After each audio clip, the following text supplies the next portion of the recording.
네, 10월 14일 화요일 코인마켓워치 오늘도 힘차게 시작합니다. 미국과 중국의 무역 갈등이 일단은 진정된 듯 하지만 여전히 불확실성이 남아있고 미국 정부의 셧다운도 3주째 이어지면서 투자 심리가 한풀 꺾인 채 암호화폐 시장은 관망세를 보이는 모습입니다. 네, 이렇게 혼란할 땐 저희 코마오를 시청하시면서 투자 대응 계획을 세워보시면 좋겠죠. 네, 오늘도 빠르고 정확한 소식을 전해줄 두 기자 나와 계십니다. 블록체인 투데이 이은주 기자, 뉴스웨이 한종욱 기자 어서 오십시오. 안녕하십니까? 안녕하십니까? 네, 안녕하십니까? 네, 한종욱 기자는 그 사이 아빠가 돼서 이렇게 또 나타나셨습니다. 정말 축하드립니다. 네, 감사합니다. 네. 더 열심히 살겠습니다. 더 열심히. 네. 네, 더 열심히 방송을 해주시면 감사하겠고요. 저희가 방송 중에도 언급해드렸지만 다시 한번 축하드립니다. 이처럼 반가운 소식과 함께 저희도 더욱 힘차게 방송을 시작해 보도록 하겠습니다. 일단은 주요 코인부터 살펴보도록 하죠. 비트코인입니다. 네, 비트코인 차트를 보면서 확인을 볼 텐데 현재 알파스퀘어 상에서는 네, 1.34% 하락하는 모습을 보여주고 있습니다. 그런데 바이낸스 차트에서는 3% 이상 하락하는 모습 보여주고 있거든요. 비트코인 관련해서 어떤 이슈가 있었습니까? 네, 우선 말씀했다시피 지금 미국과 중국의 글로벌 무역 갈등이 재점화되고 있기 때문에 이런 불확실성이 계속 존재하는데요. 네. 이번 주에 주목해야 할 이슈가 굉장히 많았습니다. 네. 네, 일단 제가 한 5개 정도 들고 왔는데 네. 사실 오늘 오전까지만 해도 비트코인이 이제 11만 달러 중반에서 버티는 상황에서 조금 더 이대로 갈 거라는 좀 예측이 많았었는데 이걸 조금 다시 바꿔야 될 것 같아요. 네. 일단은 2% 이상 떨어지면서 현재 네. 지금 11만 달러 초반대 이어가고 있고요. 네. 지금 일단 시장이 이제 어제자로 진정이 되는 듯 했으나 5% 정도 급등을 했죠. 네. 이제 트럼프 대통령이 미국을 이제 중국을 이제 그만 우리 달랠 거야, 해치지 않아 이러면서 조금씩 달랬는데 이 지지선이 조금 무너진 것 같아요. 네. 그러다 보니까 지금 11만 달러 중반이 좀 내려오면서 이제 시장은 11만 달러 초반대로 지금 지켜보는 것 같고요. 네. 나머지 3개의 이슈가 있는데 일단 첫 번째로 역대 최대 규모 청산으로 리저알티 약정이 급감했습니다. 네, 아시다시피 지금 어제도 이은주 기자님이 되게 강조하면서 설명을 해주셨는데 네. 시장에서 28조 원 정도가 청산이 됐죠. 이 청산이 되면서 사실 청산이 됐을 때 당시에는 이제 충격이 있었지만 네. 오히려 조금 긍정적이라고 보시는 분들도 있는 것 같아요. 네. 네, 이게 이제 아무래도 뭐 무기한 선물 상품이 계속 이 위험이 쌓이다 보니까 언제 터질지 몰랐던 상황이었거든요. 네. 그런데 이제 어쨌든 트럼프 대통령이 늘 하던 대로 이제 늘 하던 대로 이제 치고 빠지기를 쓰면서 그쵸. 동시에 버블도 조금 터진 게 아닐까 이런 분석이 같이 나오고 있습니다. 그 다음에 이제 이번 주 그러니까 내일 새벽 1시 정도에 제롬 파월 연준 의장이 또 발언을 합니다. 네. 이 이슈를 조금 주목해야 될 것 같고요. 현재 또 증권 쪽이나 뭐 금융 전문가들은 현재 법정화폐 가치가 하락하고 있는 상황에서 네. 디베이스먼트 트레이드, 그러니까 디베이스먼트가 대체 자산입니다. 뭐 금, 비트코인, 부동산 이런 걸 얘기하는데 이게 조금씩 상승하고 있다. 그렇기 때문에 조금 더 지켜봐야 된다. 이런 의견을 전달하고 있습니다. 네, 확실히 이 투자 자산에 대한 위험성이 높아지면서 대체 자산에 대한 트레이드가 조금씩 움직이고 있는데 그런데 또 이 새로운 롱 포지션이 다시 구축될 가능성이 있다라는 이야기도 나왔다면서요? 네, 맞습니다. 네. 매트릭스 포트가 발표하기로는 역대 최대 규모 청산이 일어나면서 현 시장에서는 레버리 비중이 높고 낙관론이 극도로 강했었는데 네. 이제 트럼프 대통령이 그러니까 중국에 100% 관세를 부과하겠다 이렇게 말을 하면서 이게 갑자기 급락했죠. 그래서 탈중앙화 거래소나 뭐 OKX, 바이낸스, 바이비트 이런 거래소들도 갑자기 대거 청산이 되면서 네. 시장 충격이 있었지만 방금 말씀드린 대로 이제 이런 연쇄적인 그런 청산이 네. 시장 매도세를 심화시키긴 했지만 과도하게 쌓였던 레버리지 포지션을 좀 해소한 면도 있다. 네. 근데 그러다 보니까 새로운 롱 포지션이 다시 구축되면은 좀 더 건강하게 거래가 되지 않겠냐 이런 게 있었고요. 네. 이제 어제도 시청자분께서 언급을 해주셨는데 사실 이제 히토류 수출 통제를 한 중국이 먼저 혼났다. 그러니까 네. 이제 트럼프 대통령이 뭔가 이제 액션을 하면서 떨어졌지만 이 발단 자체는 중국이 먼저 제공을 했다. 뭐 이런 내용도 있어가지고 네. 그게 사실 틀린 말은 아닙니다. 네, 그러다 보니까 뭐 일단 트럼프 대통령이 그렇게 비합리적으로 이렇게 얘기를 한 건 아니잖아요. 어쨌든 네. 히토류가 이제 뭐 반도체나 이런 거에 핵심 소재고 핵심 그 원자재고 하니까 네. 뭐 이런 거에 대해서는 당연히 좀 미국 대통령으로서 해야 할 수순이 아니었나 이런 의견이 나오고 있는데 네. 일단 그러면서 조금 시장 그 심리가 진정됐어요. 됐는데 그럼에도 뭐 비유하자면은 학급에서 넘버 원, 넘버 투가 갑자기 이제 싸우면 옥상으로 올라와 했다가 네, 옥상이요. 네, 옥상이요. 네. 잠깐 기다려보자. 아. 잠깐 기다려보자. 이렇게 나온 거니까 네. 또 전교 학생들이 되게 들떴을 거 아니에요. 그렇죠. 옥상으로 가야 되나, 막 아, 계단에서 있어야 되나, 아. 이런 또 이제 그 저희 상황이잖아요. 네, 네. 넘버 원과 넘버 투 라인들을 또 막 어떻게 줄을 서야 되나, 막 이러고 있는 거고. 네. 근데 그러다 보니까 아직까지 조금 여파가 있는 게 아닐까 싶습니다. 네, 계속해서 전교 1장과 2장이 지금 싸우려고 하다 보니까 좀 긴장 상태에 놓여 있다. 네. 이렇게 말씀해 주셨는데 또 이외에도 또 거시적으로 좀 이 비트코인 시장에 영향을 주는 요인들이 있다면서요? 네, 일단 IM증권이 오늘 리포트를 냈는데요. 미국 정부가 이제 뭐 아까 말씀드렸던 디베이스먼트 트레이드 이걸 조금 주목할 필요가 있습니다. 네. 현재 이제 미국 정부가 셧다운이 됐죠. 예산안 처리를 못하면서 예산안 처리 합의에 실패하면서 셧다운이 됐는데 일단 이 셧다운 좀 장기화됐고 네. 프랑스도 지금 재정난에 빠지면서 무디스 신용평가 이런 것도 좀 낮아지고 뭐 지금 일본도 자민당과 공명당이 지금 이제 서로 연립 관계가 깨지면서 네. 좀 글로벌적으로 계속 이 메인 그러니까 G2, G7 국가들의 이런 상황이 계속되고 있다 보니까 네. 아무래도 조금 대체 자산들의 트레이딩이 부각되는 것 같아요. 네. 또 이제 주요국 재정 리스크 뭐 당연히 일본, 뭐 이탈리아 이런 쪽도 계속 유동성 확대나 이런 게 나오고 있다 보니까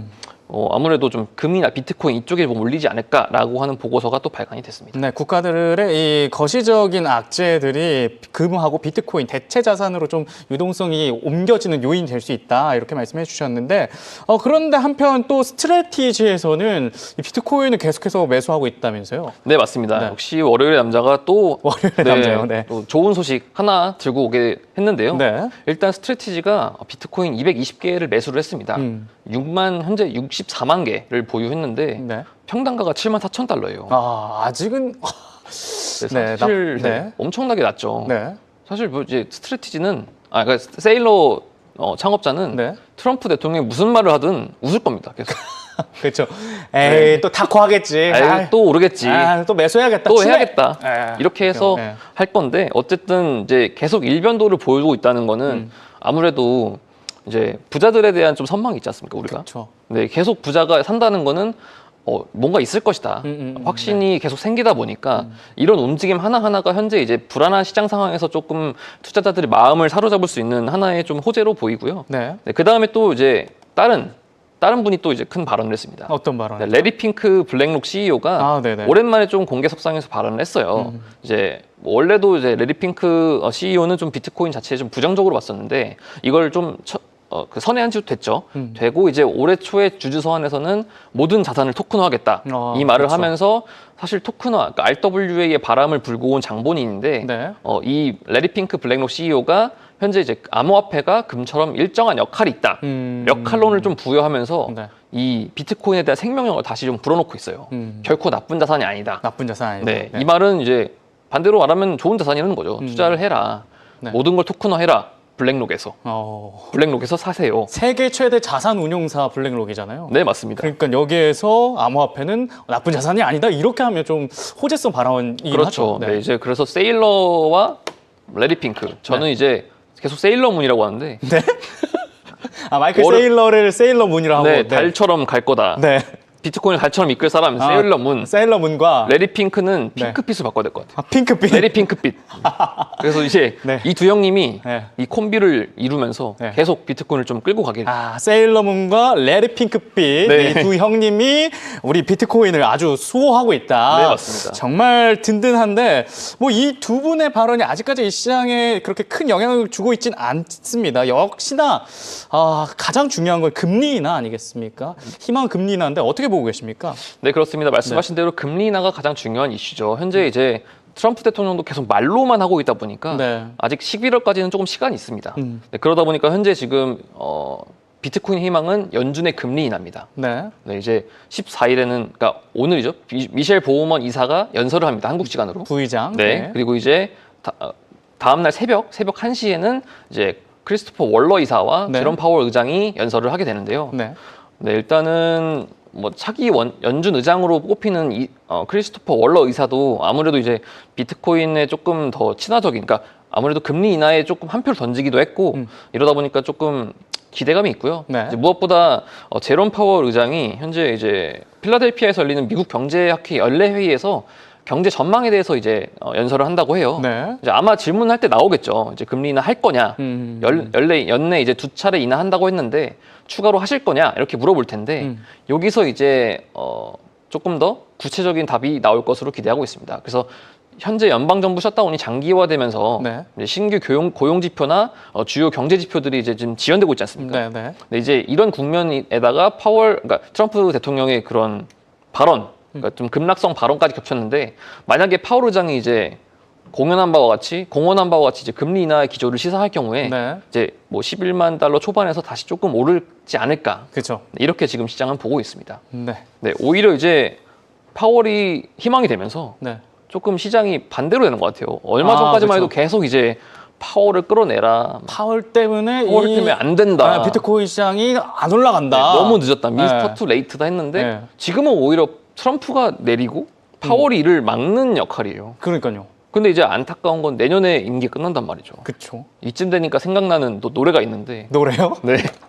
파월 의장 네. 가지마 가지마 가지마 네, 이런 노래가 갑자기 생각나요. 기자님 아버지가 되시니까 진짜 방송 열심히 하시네요. 열심히 가장이라 어깨가 좀 무거워집니다. 네, 제가 노래를 진짜 못하는데 네, 이렇게 노래까지 해주시는데 진짜 파월이 지금 가지마 할 정도로 붙잡고 싶은 상황이긴 합니다. 지금으로서는 네. 어쨌든 정상이라고 하는 게 네. 파월밖에 없잖아요. 그쵸. 이 사람은 그러니까 일관되게 고집을 부려온 사람입니다. 네. 트럼프 대통령은 오히려 약간 좀 앵무새나 카멜레온 같이 계속 변하는 사람인데 변동성이 너무 심하죠. 네, 네. 이 파월은 오히려 지지가 되는 거죠. 그래서 파월이 무슨 말을 할지 이 사람이 이번에 이제 금리를 네. 한다고 인하를 한다고 하면은 다음번에 분명히 예측대로 할 것이다. 이런 시장의 컨센서스가 모여지고 있는 것 같습니다. 네.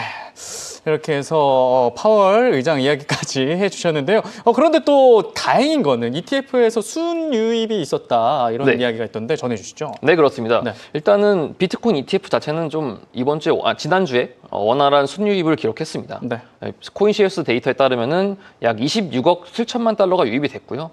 네, 이러다 보니까 좀 기관들의 투자가 조금씩 견조해지고 있다. 네. 뭐 이제 시장에 충격이 있어도 기관들은 감정 없이 계속해서 비트코인 ETF를 사고 있다. 네. 네, 다만 뭐 이더리움 ETF는 조금 지난달과 다르게 조금 낮아진 수치고요. 뭐 솔라나나 리플 같은 경우도 아직 정식 ETF가 나오지 않았기 때문에 조금 횡보하는 추세로 그려지고 있습니다. 네, 이렇게 해서 비트코인 관련된 흐름을 말씀해 주셨는데 아까 가지마 노래를 해주신 덕분에 시청자분들께서 아버지의 노력, 아빠 힘내세요, 아빠 가지마 이렇게 기자님에 대한 노래에 대한 코멘트들이 달리고 있습니다. 자, 다음으로 이은주 기자, 어제 역대급 청산 이슈로 20분 넘게 진짜 정말 이 핵심만 쏙쏙쏙 잘 말씀을 해주셔서 우리 시청자분들이 엄청 도움을 많이 받으셨을 것 같은데 오늘도 좀 할 이야기가 좀 많으실까요? 네, 오늘은 조금 더 데이터를 기반해서 지금 시장의 좀 현실에 대해서 우리가 낱낱이 파헤쳐 보도록 하겠습니다. 네. 자, 일단 이번 패닉셀 이후로 바이낸스 안에서의 좀 움직임들이 심상치 않은 부분을 여러분들도 포착을 해보시는 게 중요할 것 같은데요. 네. 관세 충격 때문에 지금 개미 투자자, 즉 리테일 투자자들의 패닉셀이 계속해서 이어지고 있는 모습이 바이낸스를 통해서 확인이 가능합니다. 네. 이 비트코인을 100만 개 미만으로 보유하고 있는 지갑의 입금액이 지속적으로 올라가면서 1년 중 최대 수준까지 지금 올라간 상황이고요. 네. 관세 충격 때문에 결론적으로는 개인들의 투자 심리가 굉장히 흔들리고 있는 구간을 우리가 지나가고 있다는 것을 의미를 하는 거고, 이 개인들의 투자 심리가 불안정하면 결국에는 단기적으로 변동성이 확대될 수밖에 없다는 것까지 생각을 해볼 필요가 있겠습니다. 네. 그래서 어떻게 보면 월요일에 좀 반등을 해주나 싶다가 아니나 다를까 이제 오늘 시간 기준으로 다시 한번 또 시장 흔들기가 나오고 있는 상황인데, 그렇죠. 좀 계속해서 데이터 하나하나 좀 파악을 해보면서 지금의 하락이 또 추가적으로 기회가 될 수 있는 구간일지 좀 네. 이야기를 해보도록 하겠습니다.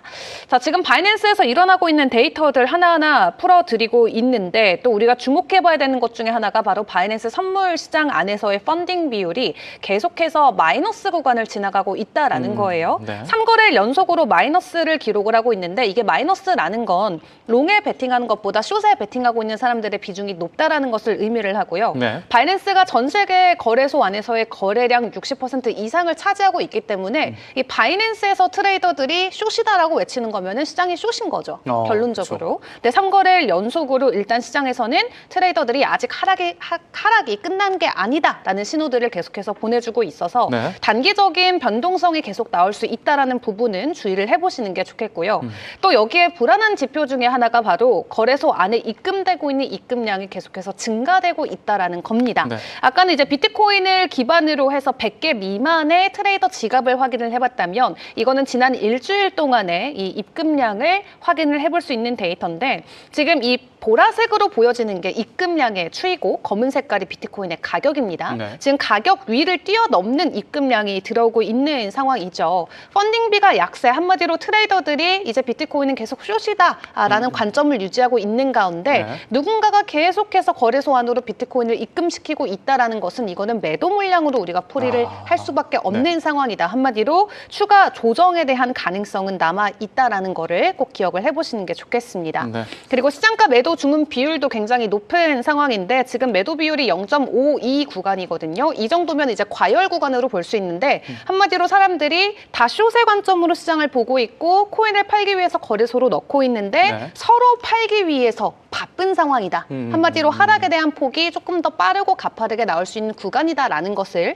데이터를 통해서 확인을 해볼 수가 있겠습니다. 네, 그래서 그런지 어제는 그래도 잘 네. 버텨줬는데 오늘 이렇게 분위기가? 하락이 네. 나오는 이유가 계속해서 데이터상으로 매도세가 넘쳐나기 때문이군요. 네, 맞습니다. 분위기가 확 반전된 게 지금 네. 이런 데이터를 통해서 충분히 확인이 가능하고요. 일단 지금이라도 던지자라는 분위기가 아직까지는 시장에 조금 남아있는 상황이다라는 겁니다. 네. 다만 우리가 그렇다고 뭐 불안에 떨고만 있을 건 아닙니다. 또 긍정적인 그래요? 좀 희망적인 부분도 좀 공유를 해드리도록 할 텐데 왜냐면 지금까지 얘기 들었을 때 저 진짜 리플 던져야 되나 이런 생각을 하고 있었거든요. 더 떨어질 것 같은 네. 두려움이 있죠. 그쵸. 근데 그럼에도 네. 불구하고 긍정적으로 볼 수 있는 건 우리가 늘 역사에서 배워야 되지 않겠습니까? 아, 그렇죠. 네. 온고이 지신. 그렇죠. 네. 그래서 청산이 사실 이번만 있었던 거는 아니죠. 이번이 역대급 규모여서 이제 정말 큰 난리가 난 거지만 과거에도 청산은 늘 있어 왔습니다.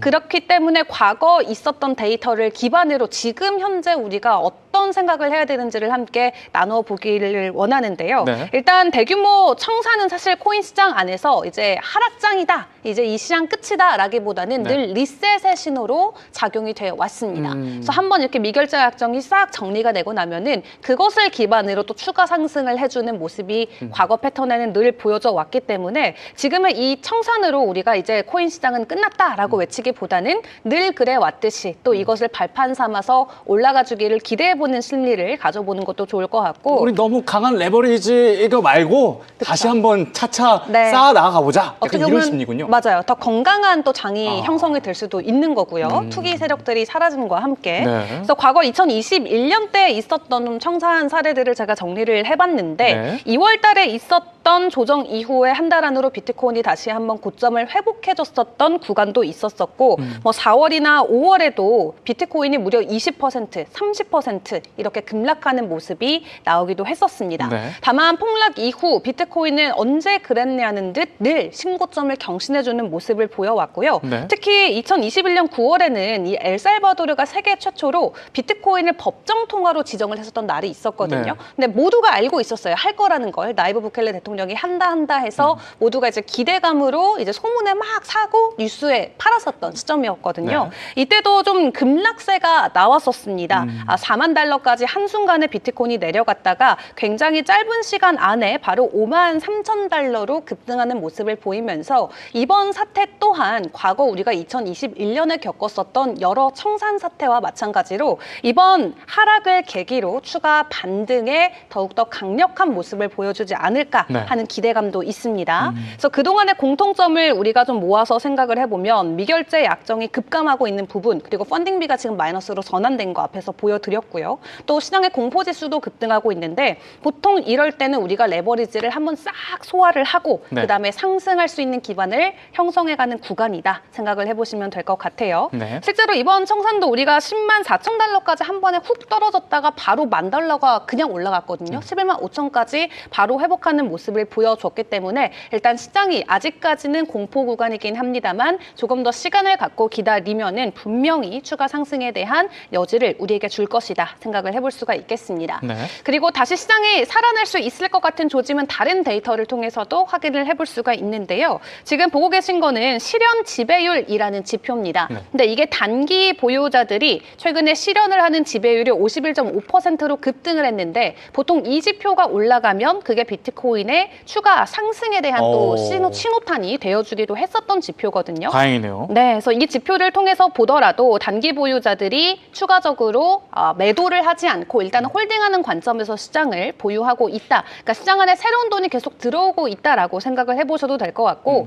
또 여기에 장기 보유자들 또한 지금 막 셀링하는 구간이 아닙니다. 전혀. 오히려 코인을 더 꽉 쥐고 있는 구간이기 때문에 기존 홀더들은 여전히 강력하게 현물 구간에서는 비트코인을 잡아주고 있다라는 지표를 놓고 봤을 때 네. 상승에 대한 기반으로 또 생각을 해볼 수가 있겠습니다. 확실히 학습이 됐을 것 같아요. 그러니까 4번, 한 5번의 폭락 사례가 있었는데 다시 급등을 했잖아요. 네. 그러면 이번에도 급등하겠다. 약간 이런 믿음들이 버티고 있는 게 아닌가. 그렇죠. 네. 이거를 한국 분들은 또 똑똑하시잖아요. 그쵸. 우리 굉장히 똑똑한 민족인데 네. 그렇다 보니까 이번에 김치 프리미엄이 10% 넘게 꼈던 이유도 다 기회라고 생각한 거예요. 한국 그래서 사람들은. 매수. 무조건 지금은 사는 구간이다. 그래서 우리가 남들 사는 것보다 13%나 높이 이제 비트코인을 매수를 했던 그런 시기였는데 네. 앞에서 또 한 기자님께서 언급을 주셨지만 지금 ETF라던가 사실 기관 쪽의 자금 흐름도 나쁘지는 않거든요. 지금 지난주에 펀딩 규모도 물론 우리가 하락장이 있기 전에 있었던 규모이긴 하지만 네. 지난주까지 보시면 역대급의 펀딩 규모가 들어왔습니다. 총 34억 달러를 돌파하면서 기관과 대형 투자자들이 우리 시장을 여전히 선호하고 있구나라는 지표를 만나볼 수가 있었고요. 우리 돈 기준으로는 4조 원이 넘는 돈이 대형 기관들을 통해서 흘러 들어왔습니다. 네. 다만 여기서 좀 흥미로운 부분들이 있는데 기관들이 그냥 뭐 민코인들 이런 것을 담는 게 아니라 대부분의 자금이 웹3나 인프라 좀 기반의 코인들로 흘러 들어간 것을 체크해 볼 수가 있었는데요. 네. 한마디로 좀 단기적인 투자보다도 기술을 기반으로 장기 투자하고자 하는 기관들의 니즈를 또 파악을 해볼 수가 있었습니다. 그래서 이번 하락에 크게 개의치 않고 기관들은 계속해서 좀 우리 시장에 신뢰를 가져주면 좋겠다라는 생각도 들고요. 네. 그렇다면 이런 지표들을 기반으로 앞으로 비트코인의 가격 우리가 어디까지 좀 그려봐도 괜찮을지 좀 단기적인 차트 관점도 공유를 드려보도록 하겠습니다. 일단 지금 상황에서 가장 중요한 건 11만 4,500달러 선을 지켜주는 거다라고 했는데 이게 오늘 오전까지는 잘 지켜지고 있었다가 지금 오후 시간 들어서 비트코인도 2% 정도 조정이 나오고 있죠. 네. 11만 1,000달러 선을 지나가고 있는 구간인데 우리가 11만 3,000달러의 지지를 지켜줘야 돼요. 근데 지금 이게 안 지켜지고 아하. 내려가 있는 상황입니다. 그래서 11만 3,000달러를 이탈하게 되면은 다시 한번 우리가 10만 달러까지 내려갈 수 있는 가능성은 있다고 하거든요. 10만 9,000달러까지 추가 조정이 오는지 일단은 지켜보시는 게 좋겠습니다. 네, 이렇게 해서 비트코인 전망까지 저희가 살펴봤고요. 다음으로는 이더리움 바로 확인해 보도록 하겠습니다. 이더리움 차트를 보면서 확인해 보시죠.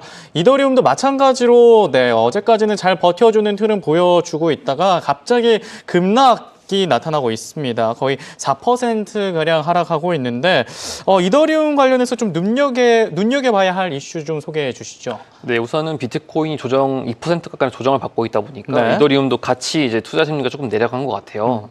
네, 다만 이제 이더리움도 뭐 이제 비트코인의 수호신인 저희 이제 마이클 세일러문 형님과 마이클 세일러문님. 네, 네. 그리고 레리 핑크빛이 있다면 네. 또 다른 분이 있죠. 톰리. 톰리가 있는데 네. 네, 톰리 의장이 이제 20만 개 가까이 이더리움을 추가로 매수를 했습니다. 네. 네, 이제 현재 비트마인이로서 갖고 있는 양이 300만 개가 넘었고요. 네. 제가 이제 두 분의 또 닉네임을 붙였으니까 톰리의 또 닉네임을 붙이자면 네.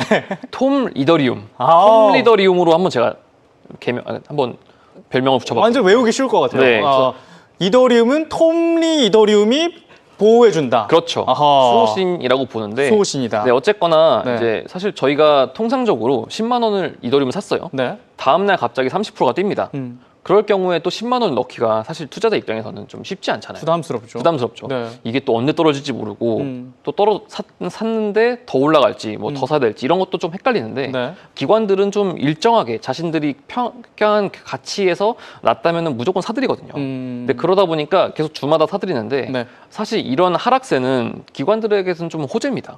그쵸. 오히려 이제 톰 리더리움 형님 입장에서는 내가 쇼핑을 하려는데 할인을 하네? 바겐세일. 바겐세일을 하네? 네. 뭐 블랙 프라이데이인가? 네. 이러면서 막 살 수 있단 말이에요. 매수. 네. 네. 그럼에도 이제 많이는 사지 않고 20만 개 정도 추가 매수를 하셨는데 어쨌든 이렇게 한 사람의 그런 움직임이 시장 전체에 조금 더 그 중심을 잡아줄 수 있지 않을까 네. 이렇게 지금 보고 있는 거고요. 네. 이제 또 다른 셀럽이죠. 네. 그 부자 아빠, 가난 아빠 이 책을 오호. 쓴 로버트 기요사키라고 계신데 네. 되게 유명한 비트코인 맥시멀리스트예요. 음. 근데 이제 이분이 처음에는 비트코인을 얘기하더니만 은근히 계속 하나씩 추가합니다. 사실 뭐 비트코인을 사야 된다라고 했다가 네. 갑자기 금을 또 사셔야 금을 좋아요. 사야 된다. 네. 하다가 또 은을 또 한번 사실래요? 이렇게 되게 사고 싶으신 게 하고 많으신 싶은 것 게 같아요. 많을 것 같아요. 네. 책을 팔아서 비트코인을 사시는 그런 네, 셀러브리티신데 네. 조금씩 자산을 추가하다 보니까 네. 이더리움까지 왔어요. 아. 네, 이분이 이제 이더리움 토큰화 자산과 네. 스마트 계약에 기반이 되는 디지털 인프라다 이렇게 말씀을 하시고 네. 이렇게 어쨌든 이더리움 자체가 트럼프 대통령이 뭐 연준을 압박해서 돈을 더 찍어도 이더리움은 뭐 더 찍는 주체가 없잖아요. 그렇죠. 계속 프로그래밍이 돼서 나오다 보니까 이런 하드한 자산만이 진정한 부의 보존 수단이다. 이렇게 얘기를 하고 있거든요. 네. 사실 원래 비트코인만 하시던 분이 이더리움까지 왔다는 건 굉장히 좀 긍정적인 시그널이 아닐까. 그렇죠. 원래 이제 3대 축이었는데 이걸 4대 축으로 삼으셨거든요. 네. 사실 이제 이더리움을 고평가하시면서 조금 강조가 됐는데 네.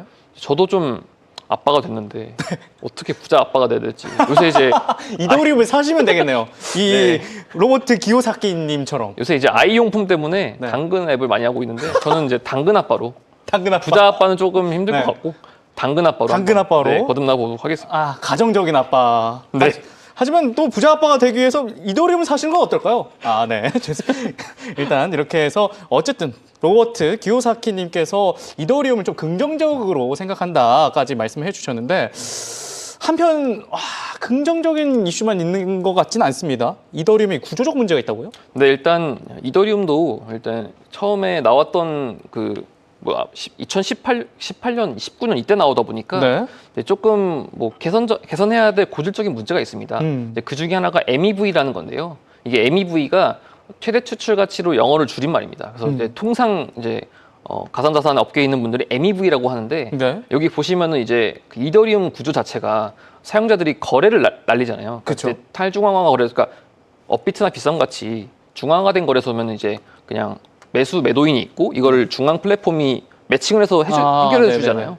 근데 이제 탈중앙화 거래소는 그런 개입이 조금 없고 더 직접적으로 개인과 개인이 거래를 하다 보니까 네. 이제 특히 이제 이더리움 매수할 때는 이더리움 네트워크가 개입을 합니다. 그래서 이제 여기 보시면 사용자들이 그 멤풀이라는 멤풀이요? 네, 멤풀이라는 네. 그 대기 공간에 잠시 보내는데요. 네. 이게 그러니까 예를 들면 A가 B에게 코인을 보낼 때 이제 거래 정보가 먼저 네트워크의 참여자들인 밸리데이터 검증자들에게 전달이 됩니다. 네. 근데 이제 그 검증자들은 이 A가 B에게 보내는 게 맞는지를 확인을 해요. 확인해 이 유효성을. 주는- 네. 이 유효성을 확인하는데 그 다음에 이 멤풀이라는 임시 공간에 넣습니다. 메모리 풀이라고도 하고 네. 이 공간에 잠깐 넣습니다. 음. 근데 이게 오픈 소스 네트워크다니까 모든 사람들이 이 거래를 다 볼 수 있거든요. 이걸 이용해서 가격 조작을 좀 하는 이들이 있는 겁니다. 아, 검증자가 있음에도 불구하고요? 네, 예를 들면 제가 앵커님에게 네. 이제 대규모 매수 주문을 날려요. 매수 주문을. 그러면은 이 누군가 어떤 C라는 사람이 검증자가 있겠죠. 네, 이 가격보다 제가 날린 가격보다 조금 더 낮게 날리고 아, 그게 가능해요? 팔 때 더 네. 높게 파는 거죠. 아. 그럼 이 거래에서 샌드위치를 해가지고 네. 차이 실은 차익 실현하는 거예요. 아. 이게 이제 불법은 아닌데 네. 사실 이런 거래가 많을수록 아무래도 네트워크 신뢰성이 떨어지겠죠. 그렇죠. 이게 이제 계속 내 거래가 조금씩 손해를 보내. 100원에 거래했으면 100원에 거래가 돼야 되는데. 그렇죠. 네. 110원. 그러니까 90원에서 이 사람 오. 90원에 99원에 팔고 네. 112원에 이렇게 가져가고. 뭐 이런 식으로 계속 되다 보니까 이게 좀 고질적인 문제였는데 이 부분을 이제 좀 지적을 하는 것 같아요. 네, 그러다 보니까 최근에 이제 카르다노라고 해서 네. 이제 그 이더리움 재단에서 같이 만들었던 네. 창업자 중에 찰스 호스킨슨이라고 있는데 이 사람이 나와서 만든 재단이 또 에이다거든요. 에이다가 또 이런 문제를 해결하겠다고 하니까 약간 이제 이더리움이 이더리움 너희 뭐해? 찰스 호스킨슨 이더리움 나와가지고 이거 하는데 이거 좀 어떻게 해야 되는 거 아니야? 라는 일각의 또 의견이 있는 걸로 보입니다. 이더리움이 조금 더 신뢰성 있는 네트워크가 되기 위해서는 이 MEV 문제를 좀 해결을 해야 되겠네요. 네, 좀 적극적으로 볼 필요가 있는 걸로 보입니다. 네, 이렇게 해서 긍정적인 소식과 기술적으로는 부정적인 소식이 섞여 있는 이더리움이라 할 수 있겠는데요. 이더리움 이 거래 흐름을 통한 전망 어떻게 보고 계십니까? 네, 이더리움도 좀 차트적으로 우리가 있었던 청산 이슈 이후의 모습들을 하나하나 좀 풀어봐야 될 것 같습니다. 네. 일단 미국과 중국 간의 무역 갈등 속에서 이더리움도 큰 폭의 하락을 맞이를 했죠. 네. 지금이 어떤 구간에 와 있는지 좀 그날에 있었던 이슈들과 함께 좀 차트를 차근차근 풀어보도록 할 텐데요. 네. 일단 크게 나왔었던 캔들들 위주로 우리가 구간을 나눠서 조금 설명을 해보도록 하겠습니다. 첫 번째, 두 번째, 세 번째 에리어, 이 큰 캔들을 놓고 보셨을 때 10월의 상승 추세가 유지가 되는 모습이 나타나고 있습니다. 네. 주요 지지선들의 상단에 캔들이 마감이 되면서 10월 초반만 하더라도 매수세가 굉장히 우위에 있는, 그러니까 긍정적인 이더리움의 차트가 계속 보여졌어요. 네. 그러다가 조금 갈등이 나오기 전에 먼저 약세 신호가 나왔었던 것은 맞고요. 4번 쪽 캔들을 보시면 먼저 이평선을 깨고 내려왔습니다. 그리고 나서 6번 때, 이때 장대 음봉이 나왔을 때가 중국이 히토류 수출 통제를 먼저 발표했을 때 그때 먼저 이더리움이 좀 크게 하락을 했었습니다. 네. 그리고 나서 7번과 8번이 이제 트럼프 대통령이 중국 가만두지 않겠어 이제 경고를 하면서 엄청난 하락이 나왔었던 그 구간을 만나보실 수가 있겠는데요. 네. 보시는 것처럼 지금 주요 지표들을 완벽하게 이탈을 하면서 시장이 완전한 매도세로 좀 변환되는 차트의 모습을 확인을 해보실 수가 있겠습니다. 네, 공 차트가 이평선을 완전히 이탈을 해버렸네요. 완벽히 멀어졌죠. 와. 이거를 또 좁히는 데까지는 또 우리가 차근차근 올라가는 또 시간이 또 필요하잖아요. 그렇죠. 그래도 다행히도 좀 바로 반등을 해주는 것처럼 보여졌습니다. 그래서 9번과 10번 어제 캔들인데요. 보시면은 일단 음봉이 좀 강하게 나오면서 무역 갈등의 완화 조짐과 함께 뭐 이동 평균선들을 모두 상단으로 웃도는 모습이 나오고 있습니다. 지수 이동 평균선이나 단순 이동 평균선 그리고 거래량 가중 평균선까지 모두 일제히 강하게 뚫어내면서 매수세가 다시 들어온다라는 시그널이 보여졌거든요. 네. 다만 오늘 또 오후를 기준으로 일단 이더리움 3% 정도 추가 조정이 나오면서 가격은 4,000달러대 고정이 돼 있는 상황입니다. 그리고 여기서 함께 우리가 봐야 되는 차트 중에 하나가 바로 파생 상품 쪽의 지표 차트인데요. 파생 네. 상품 쪽도 일단은 비트코인과 마찬가지로 급락 시그널이 나오고 있습니다.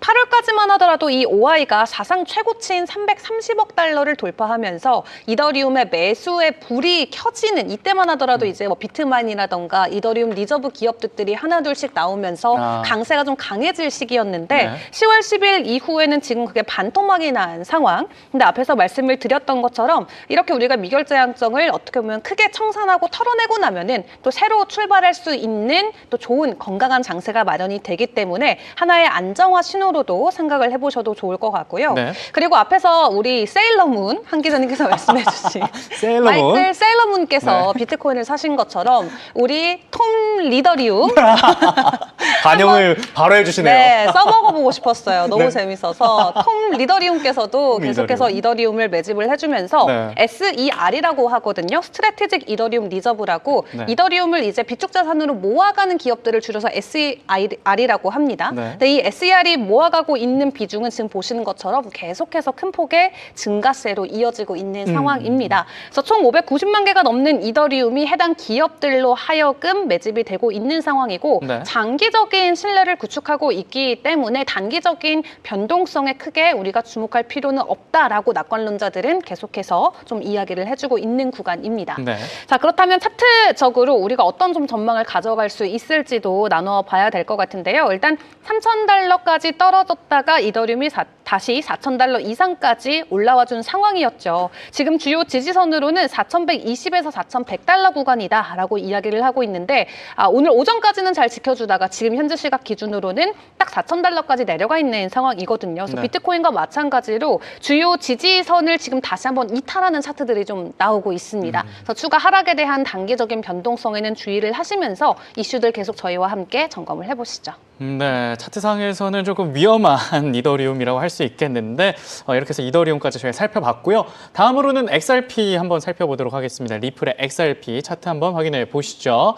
일단은 리플 같은 경우에도 하락세 계속해서 이어지고 있습니다. 힘을 못 받는 리플인데요. 현재 이 아래 꼬리가 또 볼리저 밴드 하단을 또 치고 올라오면서 하락세 계속해서 이어지고 있는데 XRP 주목해야 할 이슈 어떤 게 있습니까? 네, 우선 리플의 가격도 네. 비트코인과 이더리움이 떨어지니까 자연스럽게 떨어지는 모양새고요. 같이 떨어지고 네, 있군요. 아무래도 이제 아까 말했던 옥상으로 올라와 하면 이제 가장 떠는 네. 게 뭐 비트코인, 이더리움, 얘네가 리플 제일, 네, 어디 서야 되나 그쵸. 여기서 이제 하고 있는데 네. 이제 그러다 보니까 조금 하락한 것 같고요. 음. 현재 이제 그 긍정적인 소식은 리플이 계속 중동에서 가치를 끌어올리고 있다는 점입니다.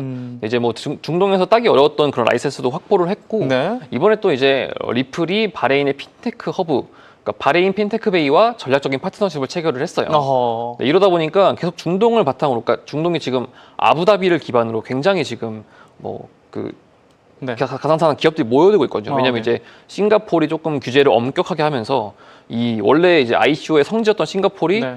어제 너무 허들이 높아졌다. 그쵸. 이러다 보니까 어디지 하다가 이제 왼쪽으로 고개를 돌리니까 아부다비. 그게 중동에 있었군요. 네, 오른쪽은 홍콩인데 네. 홍콩은 중국 밑에 있다 보니 조금 더 리스키하고 아. 그러다 보니까 아부다비가 이제 규제 친화적인 걸로 유명한데 네. 계속해서 뭐 바레인, 두바이 이렇게 해서 넓혀가고 있는 것 같아요. 이제 두바이에서는 아까 말씀드렸듯이 뭐 계속 기업을 모으는 것뿐만 아니라 부동산 블록체인 기업인 컨트롤 알트와 협력해서 네. 이 XRP의 메인넷, XRP 레저를 활용해서 부동산 등기 관리 시스템을 도입한다고 해요. 그러니까 한마디로 정부 24를 리플 레저에 올린다는 거죠. 네, 그러다 보니까 계속 이 중동을 베이스로 어쨌든 확보를 하게 되면은 또 중동이 아프리카 쪽도 연관이 있다 보니까 그렇죠. 뭐 원래도 아프리카에서 자주 쓰이는 게 리플인데 계속해서 사용성을 대륙마다 넓혀가는 상황인 거죠. 네트워크를 확대하고. 네. 또 이제 전 세계적으로 봤을 때는 60개 이상의 라이선스나 인가를 보유하고 있으니까 계속 이거를 수집하다 보면은 얼마 별거 안 되는 것 같지만 뭐 100개가 되면은 더 큰 위력을 발휘하지 않을까 이렇게 보고 있는 상황입니다. 이렇게 좀 가격적으로 험난한 상황 속에서 기술적으로는 계속해서 리플이 네트워크를 확장하고 있는 모양새인데 그런데 추가적으로 제도화 벽도 좀 허물라는 이런 시도가 있었다면서요? 네, 맞습니다. 네. 일단 룩셈부르크를 기점으로 룩셈부르크.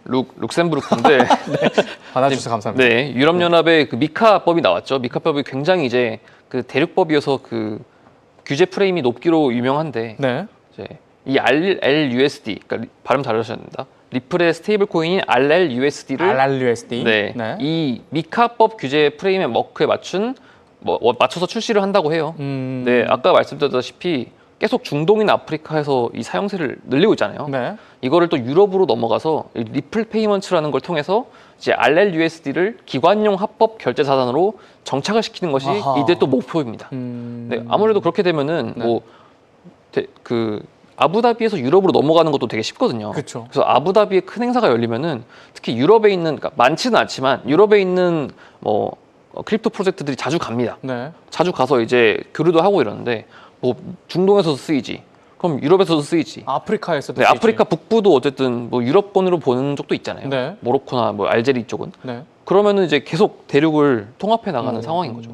네, 또 그리고 뉴욕에서도 이제 또 좋은 소식이 하나 있습니다. 네. 네, 그 상장사인 C1 펀드가, 그러니까 여기가 디지털 자산 투자사인데 네. 여기가 이제 리플 지분을 일부 매입을 하면서 그래요. 어쨌든 이 리플에 대한 관심을 꾸준히 미국에서도 보내고 있다. 어쨌든 이 리플이 미국 기반이고 네. 또 미국도 어쨌든 그 개인 자산에 대한 보관이 아무래도 뭐 한국이나 유럽보다는 훨씬 더 높은 상황이거든요. 근데 이제 이런 이제 미국에서도 사용되게 되면은 이제 뭐 태평양을 넘어 대서양을 넘어 뭐 계속 쓰이는 거죠. 그렇죠. 전 세계로 가는. 전 세계로 하는 리플입니다. 네, 이렇게 해서 전 세계로 가는 리플인데 가격은 우주로 가지 않고 꼬꾸라지고 있는 리플.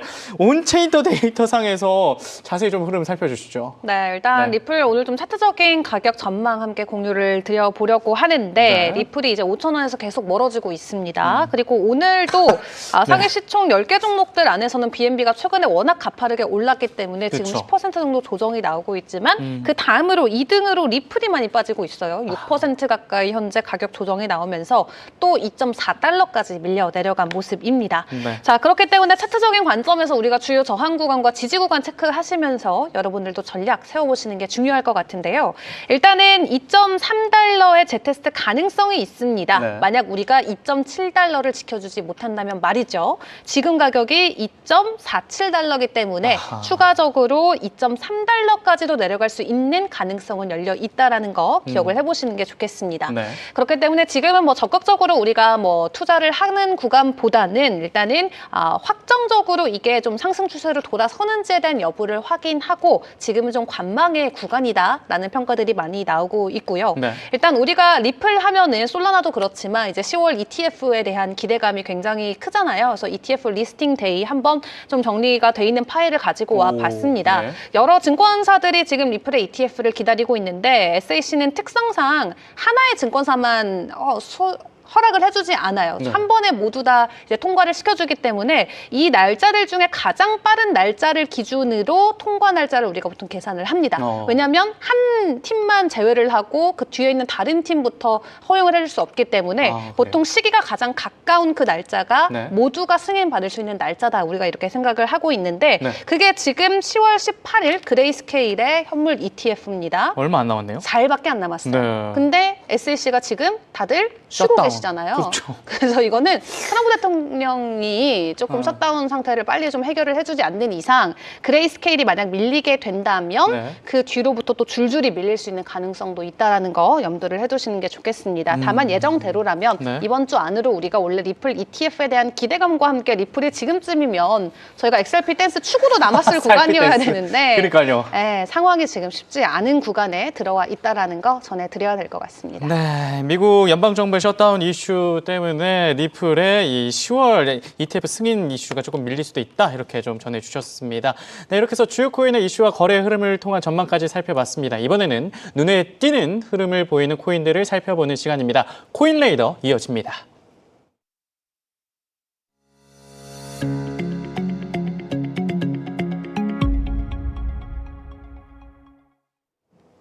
네, 오늘의 코인 레이더 첫 번째는요, 솔라나입니다. 솔라나는, 네, 지금 차트를 보면서 이야기를 나눠보도록 하시죠.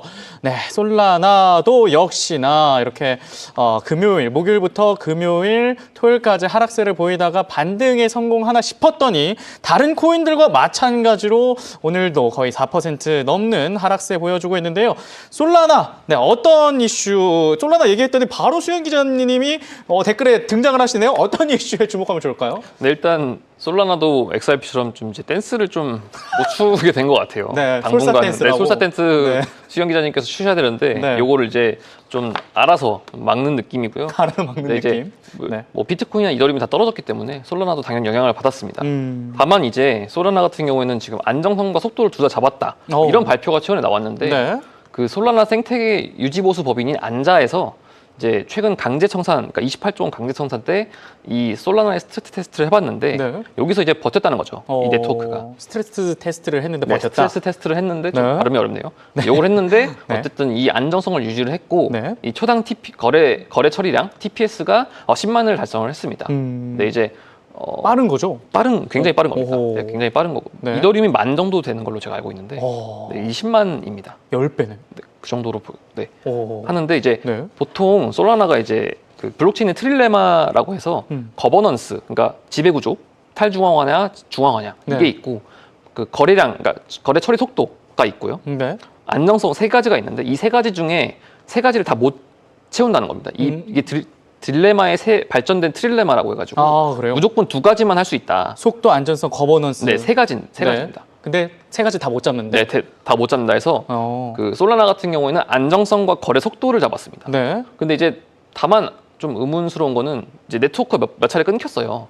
네. 4-5차례 끊겼는데 이제 여기서 조금 아직 의문이 있다 보니까 사람들이 속도에만 좀 빠르고 안정성은 조금 뒷전이다라고 네. 했는데 어쨌든 이 그 메인터넌스 유지하는 법인이 안자가 이렇게 발표를 하면서 조금 뭐 시장의 불식을 조금 잠재울 수 있지 않을까 하는 이런 예측이 있고요. 네. 네. 그리고 그래도 다행인 게 뭐 안전성에 대한 좀 신뢰성을 구축한 솔라나를 할 수 있겠는데 솔라나가 또 일본과의 협업을 늘리면서 네트워크를 또 확장하려고 하고 있다고요? 네, 솔라나가 뭐 일본을 포함해서 한국도 굉장히 관심이 많은데 그래요. 네, 최근에 그 일본에서 이제 그 DAT 기업이죠. 네. 트레저리 기업과 연계를 활발하게 하고 있습니다. 이 디파이 디벨롭먼트라고 나스닥 상장사인데 네. 여기도 솔라나를 모으고 있어요. 이제 모으고 있는데 여기가 이제 일본 그 슈퍼팀, 그러니까 솔라나가 슈퍼팀이라는 이름을 쓰거든요. 슈퍼팀이요? 네. 솔라나 일본 슈퍼팀과 합력해서 일본 최초의 솔라나 기반 제모 프로젝트인 디파이 디벨롭먼트 재팬을 공식적으로 출범을 한 거죠. 네. 이 디파이 디벨롭먼트는 이번에 KBW 때도 한국에 방문을 했어요. 네. 그 덴강 CSO가 방문을 했는데 네. 이제 여기서 또 이제 디파이 디벨롭먼트 코리아를 설립을 했고 코리아 슈퍼팀이 있는 거죠? 코리아가 첫 번째입니다. 넘버1 코리아, 넘버2 재팬. 네, 이렇게 된 건데 네. 어쨌든 이 아시아 시장에서 현재 가장 그 가상화폐나 가상자산 이 활발한 한국과 일본을 잡으면서 조금 더 미국에서 벗어나겠다 뭐 이런 취지로도 보이고요. 네. 네, 최근에는 또 이 솔라나 디지털 자산에 그 일본 투자자들을 좀 접근하게 하면서 뭐 기술, 그러니까 뭐 트레저리 엑셀러레이트 프로그램도 가동을 한다고 했는데요. 네. 뭐 기술이나 운영 지원, 뭐 인프라 구축, 생태계 통합도 같이 한다고 합니다. 네. 이렇게 해서 뭐 한국, 일본에 뻗치는 이 솔라나인데 뭐 DAT 기업에도 등극을 했다 이런 소식이 있다고요? 네, 이제 이게 좀 안 좋은 소식일 수도 있는데 네. 할인 판매를 한 것 같아요. 솔라나에서 네. 저희 DAT를 좀 해주십사 하고 좀 깎아서 드리겠다 이렇게 말을 했는데 네. 아무래도 이 엠레브라고 요즘 VC들이 많이 활용하는 지표인데 네. 어쨌든 이 상장사에 투자를 할 거 아닙니까? 벤처 캐피탈이. 네. 그럼 이제 이 엠레브라는 지표를 가장 활용하는데 이 엠레브가 그 뭐죠? 전체 기업의 시가총액에서 네. 그 비트코인 보유를 나눈 값입니다. 이게 네. 1 이상이면은 좀 긍정적으로 평가를 해요. 네. 왜냐면은 시총에 대비해서도 비트코인을 많이 갖고 있다. 그렇죠. 이렇게 보는데 이 시총이 떨어지게 되면은 솔라나가 좀 가격이 떨어지니까 이 엠레브가 아무래도 조금 수치가 약해지는 게 아니냐. 뭐 이런 지적도 같이 나오고 있는 상황이긴 합니다. 네. 이렇게 해서 솔라나 관련된 소식을 전해주셨는데요. 솔라나 계속해서 확장하고 있는 모양새를 보여주고 있습니다. 거래 흐름과 전망 괜찮나요? 네, 지금 고래들이 다시 한번 솔라나를 좀 매집해주는 모습이 온체인 데이터상에서 포착이 되고 있어서 네. 솔라나에 대한 기대감 사실은 다른 코인들보다 조금 더 크게 나타나고 있는 것 같습니다. 그래서 실제로 가격적인 측면도 놓고 봤을 때 솔라나 홀로 0.6% 정도, 1% 미만의 좀 조정이 나오면서 네. 거의 지금 $200의 저항을 계속해서 가까이 좀 지켜주려는 모습이 나오고 있고요. 네. 최근에 보시는 것처럼 고래들의 주문 활동량이 증가하고 있는 상황인데 보통 고래들이 이렇게 확 매수량을 늘려줄 때 솔라나의 현물 가격도 보통 2주에서 3주 안으로 많게는 40%까지 급등하는 그런 패턴들이 포착이 되어 왔다고 그래요? 합니다. 네. 한마디로 고래들의 물량 쓸어 담기가 늘 솔라나한테는 긍정적인 가격 단기 랠리로 이어졌었던 건데요. 네. 솔라나 같은 경우도 이더리움처럼 굉장히 많은 부분이 스테이킹이 돼 있습니다. 그렇기 때문에 단기적으로 시장의 물량을 확 쏟아내기는 어려운 구조를 가지고 있는데 고래들이 대규모로 매집을 해주니까 이게 단기적인 상승 트리거가 될 수 있다는 거고 그렇다면 고래들이 왜 이렇게 매집을 하냐를 놓고 봤을 때 솔라나도 현물 ETF에 대한 부분을 꼭 언급을 할 수밖에 없을 것 같아요. 네. 리플 같은 경우는 10월 18일이 가장 빠른 승인 날짜다 말씀드렸는데 솔라나는 그보다 이틀 더 앞선 10월 16일이 첫 번째 ETF 승인 날짜입니다. 아무래도 좀 어려울 것으로 보여지긴 합니다만 셧다운 때문에요? 네, 일단 고래들 기관들은 롱 포지션을 계속해서 늘려가면서 솔라나 매집에 나서주고 있는 모습이고요. 네. 덕분에 솔라나 추가적인 하락이 크게 나오지 않는 상황에서 지금 저항 구간이 $200인데 솔라나 가격이 $196를 지나가고 있습니다. 그래서 지금 차트적으로 보여지고 있는 지지 구간을 훨씬 더 웃도는 모습이 나오면서 앞에서 확인했었던 뭐 비트코인, 이더리움, 리플처럼 지지를 깨고 내려가는 게 아니라 지지 구간 훨씬 위에서 가격이 안정적으로 유지가 되고 있고 네. $200 돌파하게 된다면 $220까지 단기적인 추가 상승이 나올 수 있다라는 목표가까지 체크를 해보시면 좋겠습니다. 네, 이렇게 해서 솔라나 가격 전망까지 저희가 살펴봤습니다. 다음으로는 도지코인 오랜만에 살펴보도록 하겠습니다. 도지코인 차트를 보시면요. 도지코인이야말로 진짜 급락할 때 엄청난 하락을 보였습니다. 거의 한 15%까지 하락하는 모습을 보였었는데 그래도 이 도지코인, 밈코인 선두주자에 좀 큰 호재가 있었다고요? 네, 일단 도지코인이 가격과는 다르게 조금 네. 호재 소식이 있었는데 어떤 게 있었죠? 네, 도지코인의 대단인 하우스 오브 도지 여기가 이제 브레그하우스 홀딩스, 그러니까 나스닥 상장사인데 네. 여기와 합병을 통해서 나스닥에 상장을 하려고 하는 움직임입니다. 아, 네, 이렇게 되다 보면 아무래도 도지코인의 제도권화가 조금 더 가속화될 수 있다는 것이 아무래도 좀 호재 요인으로 꼽히는 상황입니다. 네, 도지코인의 제도권화 좋은데요. 자, 온체인 데이터 상황에서 긍정적인 모습 보여지고 있습니까? 네, 해당 소식이 사실 엄청난 호재임에도 불구하고 지금 가격 반영이 전혀 안 되고 있어요. 네. 이게 상장이 된다는 건 사실 엄청난 스토리인데 그쵸. 지금 가격에 반영이 안 되고 있습니다. 네. 그럼에도 불구하고 시장에서는 긍정적인 도지코인의 가격 전망을 내주고 있는데요. 네. 올해 안으로 일단은 0.85달러까지 추가 상승을 해줄 수 있지 않을까라는 기대감을 가지고 있습니다. 다만 현실적인 가격은 0.2달러로 지금 전일 대비해서도 5%대 조정이 나오고 있고요. 네. 시장이 전반적으로 약세기 때문에 밈코인 같은 경우는 더욱더 힘을 낼 수가 없는 상황이겠죠. 다만 시장이 다시 한번 상승 추세로 올라가게 됐을 때 이 하우스 오브 도지에 대한 이슈가 가격에 반영이 제대로 된다면 단기적으로 급등할 수 있는 좋은 호재 이슈가 나왔기 때문에 도지코인의 가격도 일단은 주목을 해보시면 좋을 것 같습니다. 네, 이렇게 해서 이윤주 기자, 한종욱 기자가 오늘 준비한 소식은 여기까지입니다. 저희는 내일도 암호화폐 시장을 자세히 파헤쳐줄 두 기자와 함께 찾아올 테니까요. 내일 저녁 6시 코마오에 방문해 주시기 바랍니다. 오늘도 마지막까지 시청해 주신 여러분 고맙습니다.